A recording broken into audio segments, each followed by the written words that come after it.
Anti-Lab. In today's devlog number 10, we're gonna do a deep dive into some design and testing updates for Imbalanced Factions. That's the expansion for Rebellion I've been developing for 5 years now.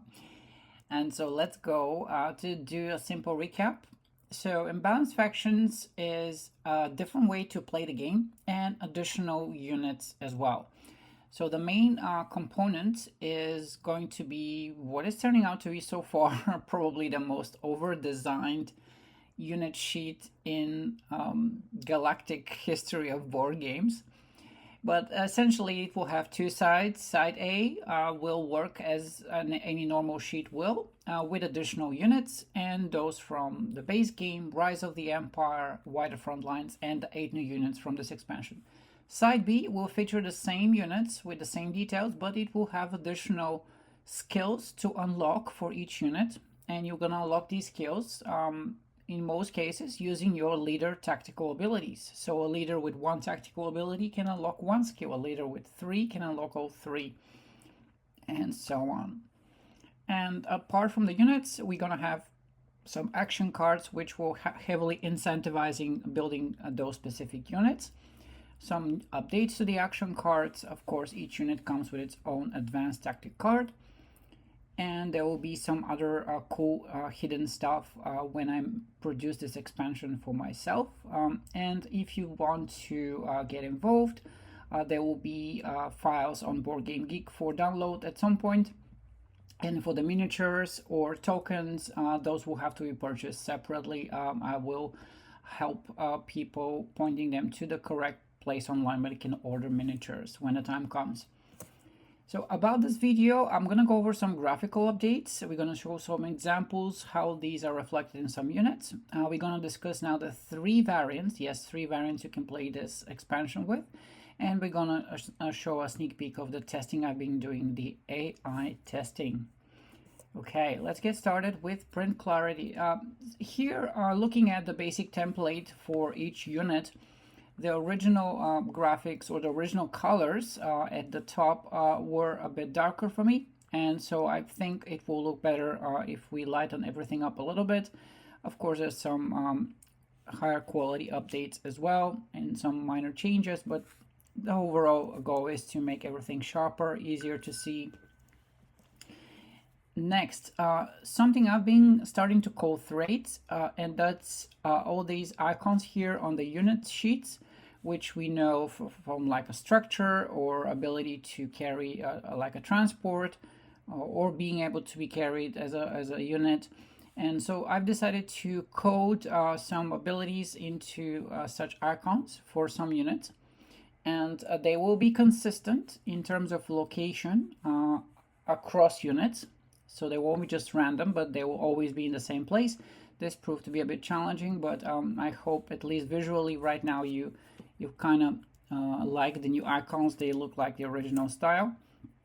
Another thing, to get to these icons, we will, of course, we have to code them. And that means I have to define the ability in words and then represent the icon next to it so that you can always refer that ability on the unit sheet itself. You don't need an extra piece of paper or something else. It's right there on the unit sheet. And I'm going to show you some examples here of existing abilities. So looking at the top right, top left here for the Interdictor Cruiser. First, notice the color. The color is light because this reflects the effect is on the rebels rather than on the Imperial unit. We are starting with an italic font to indicate the step when this happens, and then the effect itself. And we have a new sort of like an icon here, and that icon I've defined here in the next one. And this is a set of 3 common words, this unit system. And so you have a triangle inside a circle, inside a square, inside the hexagon representing the system. So it's a perfect, I think, way to describe it. And I'm using this probably over 10 times on the unit sheet, so I thought it just iconize it for shorter text. Some other things here, for example, if you notice the icon for taking 1 transport slot, everybody knows it takes 1 transport slot, but what people may miss, this also represents an optional retreat ability. So if your unit has this icon, means you can leave it as you are retreating. Otherwise, it's not allowed. So we're trying to capture things like that in these unit sheets.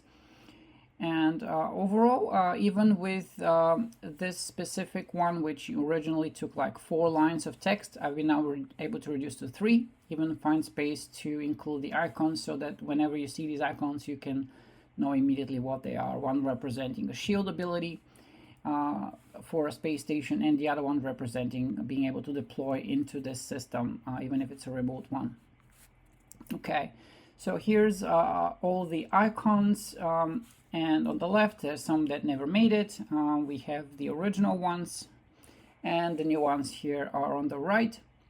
Some highlights here, like let's start with these ones that are covered by the forbidden symbol. Obviously, this means the rebel units are not allowed to retreat, and here the imperial units are not allowed to retreat. So those cover existing abilities. This one is interesting. We have a hexagon representing the system, an arrow representing movement. We have the shape of the leaders, the chamfered imperial ones, and the rounded rebel ones, and the unlock.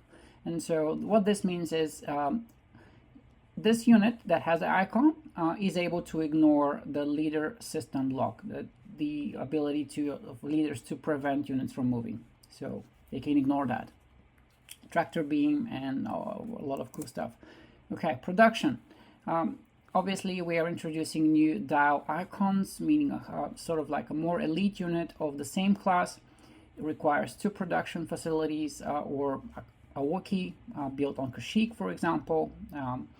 And here I'm just making it increasing clarity, definition, texture, and I'm bringing back the teal look for the special projects, now with the appropriate indication if it's a ground or a space unit, which was absent in the original game. Some tips on how we're going to introduce this new visual language. Not only I'm going to explain the new things, but I'm going to explain what you already know. That way you can actually figure out exactly how I will be explaining things. So by showing you something or explaining something that you already know, you'll be able to immediately infer all the new stuff as well. Location of effects relative to the dice on the units is also now being taken into effect, so that movement or things that happen before battle are situated in general before the dice, and things that happen after the dice, like effects on the dice, will be positioned after the dice. Couple of examples here where I've introduced the new design language for existing effects so that I can shorten them and free space for that same unit to have something new on the other side. As you know, the shield for the rebels and the ion cannon are pretty much entirely covered by text, and so there was no way for me to add additional effect and explain it. So I sort of created a way to capture the effect in the text into an icon, and then just leave the icon here, taking 1/3 of the space originally. And so I'm really happy how this turned out. Obviously, the difference in color, this implies the effect is on the Empire. The color here, the red dice, background space, -2, you reduce. So it's all captured here very neatly. Ability versus skill. Ability is what the original game refers to everything the units have in terms of being able to accomplish or do or affect. And that's usually always on ability. It's there. You just need to make sure you match the conditions, and you can do it.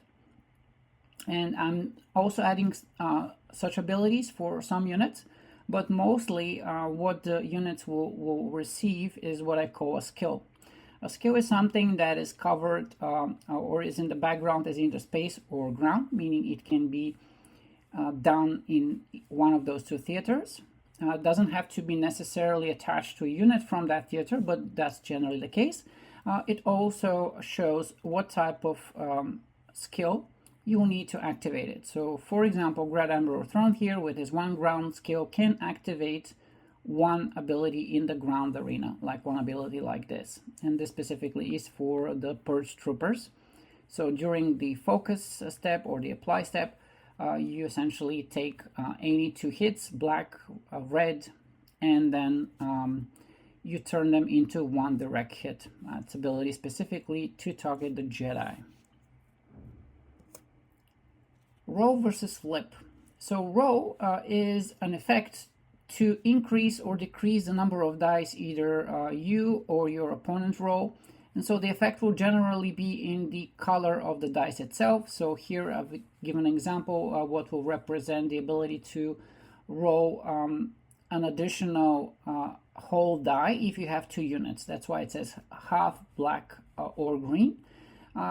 The reason I've written it like this is that you may have this ability on separate units, and having one of each will allow you to complete the full ability rather than having 2 of the same unit. So this wording is actually better to allow more flexibility.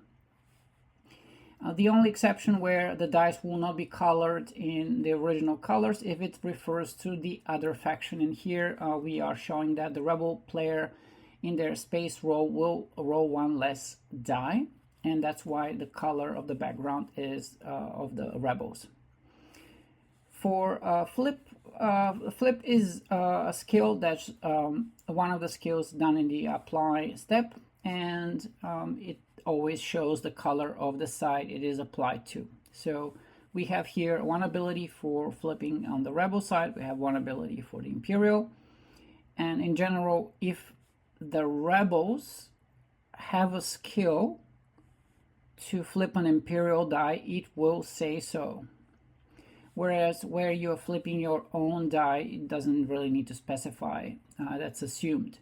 But the color always helps, and so if we have a combined effect like here at the end, this indicates that you can flip one rebel or one Imperial die at the same, either one or the other with this effect.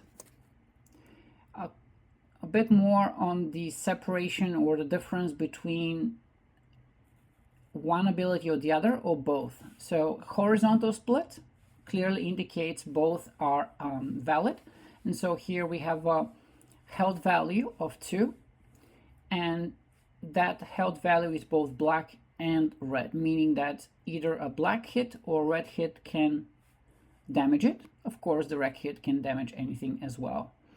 The next one, we're showing that we are able to target a ship or a structure with red health. Obviously, up to 4 damage is applied, but you have to choose either the ship or the structure because the split is vertical. And we can even combine the two. And so in this example, which actually this ability is no longer used, we are able to roll 2 additional black or 2 additional green, or 1 black and 1 green die. We have to choose in both the space and the ground combat. So yeah, complex ability, but obviously the unit was complex, and it's not secret that was the Super Star Destroyer, which had this additional ability. Obviously able to do bombardment and just massive laser batteries and so on. And here are all the units as they stand as of today, which is the 3rd of July 2026, laid out in both side A and side B, just so I can review them, compare them, figure out if something graphically isn't matched, and make sure that everything is consistent across all the units. It's quite a challenge, but I think we are at the very end.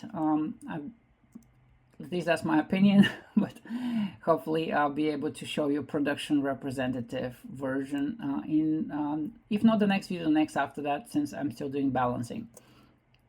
But graphically, everything was completed a while ago. And here are examples of how, for example, the X-unit, X-Wing, went from the initial design to this final design now, everything more sharper.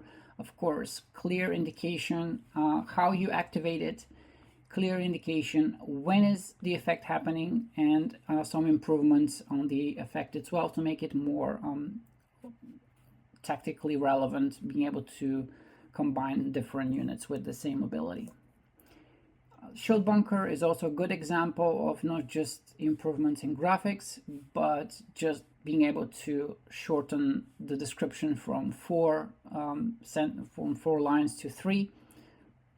And yes, here's the shield generator, something I'm really proud of. One aspect of having to, or being able to bring being able to play both with tactic cards and without, is that the shield generator had unique ability to draw tactic cards. And so if you play without tactic cards, this whole ability sort of went nowhere.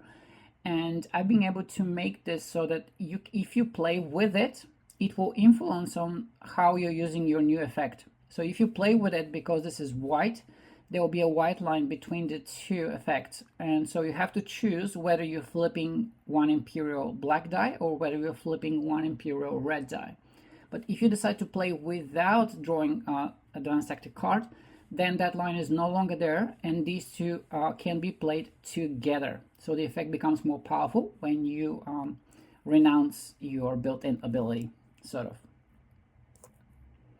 That Star under construction shows clear improvements in graphics and a rebalancing of the ability, which was originally bringing one enemy ship, capital ship, to 0 health from whatever it was. It wasn't exactly clear when this happens, so now it is. And the effect is expanded to be active for both ships and structures.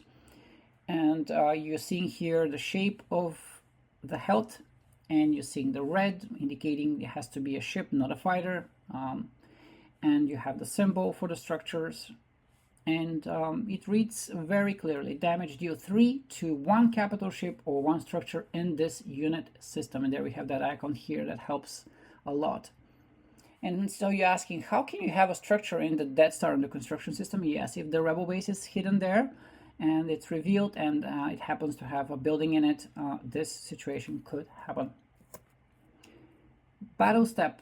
So we now have 3 ways to play the game. The base game, or Rise of the Empire, I consider this side A. So you play exactly how the Rise of the Empire plays, but you just have 8 new units. And of course, all the units from wide front lines. Side B is you no longer use advanced tactic cards, you're just using the new abilities of the new units instead. And side C, or there's no side C, but option C is just to merge the two. And to be able to do that, I had to simplify somewhat the structure, eliminate unnecessary steps, and structure the text in such a way that you can either choose one other or just do both. And so whenever you see this in red, it means that you can actually substitute it with an and so you're essentially doing both. And I'll give an example. In the apply step here, which is after reroll, a lot of the effects happen in the apply step. Normally you would apply only advanced tactic cards effect if you're playing with side A. Effects such as removing specific dice like direct hits or black hits or whatever. If you play with side B, a lot of the units have apply effects which do similar things. And so you have to choose between one or the other, depending if you're playing with the advanced tactic cards or not. But if you decide to do both, then you just do both. They are happening in the same step, and you can do them in any order. The same thing is applicable to all the other relevant steps in the sequence. One other thing that resulted from this better structuring is I realized that the text on the advanced tactic cards can be improved to highlight the step in which the specific text is happening. This will just improve speed up gameplay, as it will be very clear exactly when to use that and when to do the effect. And I'll be updating all the cards. They're already updated for this expansion, but once I get to wider front lines, I will update there. And of course, all the cards from Victorious Forces will also have the same structure, highlighting the step exactly where the effect is taking place. And now time to some simulation examples. We are at the World Cup, so it's good to have some matches, one versus the other. And we're starting with the most competitive match, 6 stormtroopers versus 6 rebel troopers. Of course, that's the hallmark of rebellion versus the empire. And it was important to get this right. So even though they have completely different effects, for the stormtrooper, it rolls an extra die for every 2 units, whereas the rebel trooper gets 1 heal for every 2 blanks. And so it could be 1 black heal for every 2 black blanks, or it could be 1 green heal for every 2 green blanks. And completely different abilities, but overall, if they are 6x6, the results are the same. And I'm looking at 4 different scenarios. One where the stormtroopers are always the first to attack, and 2 when they alternate, and of course 1 where the rebel troopers are defending. And it took a while for me to develop the AI algorithm and sort of engine to simulate these properly, giving all the effects can be used or interpreted in different ways. But I think I'm very close to it, at least for the units I've tested. And so I can't wait to show you more results, but I will show you now some more. So this was somewhat in the beginning, simulation 8.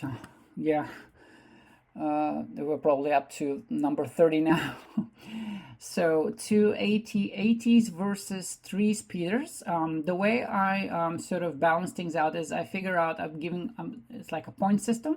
So light units are 2 points, elite light units are 3, medium units are 4, and heavy units are 6.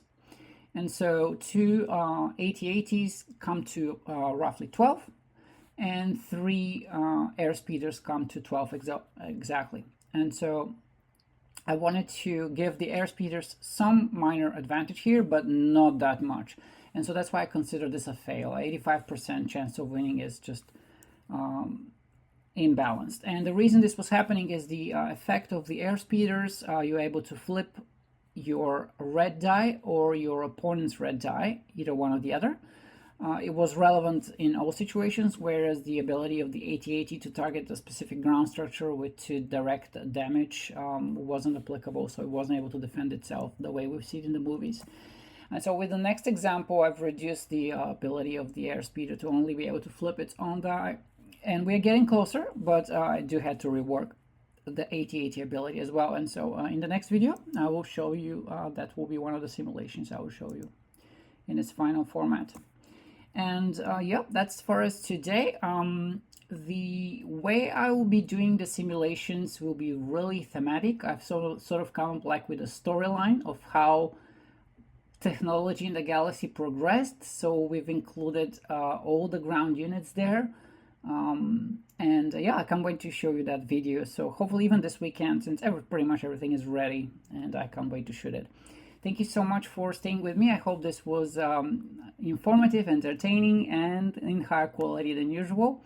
Let me know if you've been able to enjoy the higher graphics. A lot of these were created specifically for this video, so it really means a lot if what are you seeing here just sort of excites you for the future of Rebellion. At least it does for me. Thanks again.